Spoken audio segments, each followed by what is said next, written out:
Sinabi ni Atty. Salvador Panelo, dating legal counsel ni Pangulong Rodrigo Duterte, labag sa batas ang anumang pagtatangka na arestuin ang dating Pangulo batayan sa warrant ng International Criminal Court dahil wala ng jurisdiksyon ito sa Pilipinas. Balitang umaambante mula kay Aileen Taliping. Labag sa batas ang ginawang pag-aresto kay dating Pangulong Rodrigo Duterte. Ito ang inihayag ni dating Chief Presidential Legal Counsel Atty. Salvador Panelo dahil hindi pinayagan ng Philippine National Police ang isa sa mga abogado ni Duterte na makita ito sa airport at questionin ang legal na basihan ng pag-aresto sa kanyang kliyente. Pinagkaitan niya ang dating Pangulo ng kanyang legal representation nang gawin ang pag-aresto at walang ipinakitang hard copy ng warrant of arrest.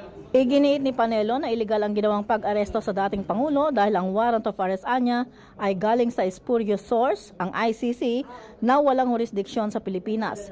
Mananagot niya ang mga arresting team at mga opisyal na nagpatupad ng aksyon sa pag-aresto kay dating Pangulong Duterte. Ako si Aileen Taliping ng Abante Radyo. Ito ang balitang mabilis, mabangis at walang mintis.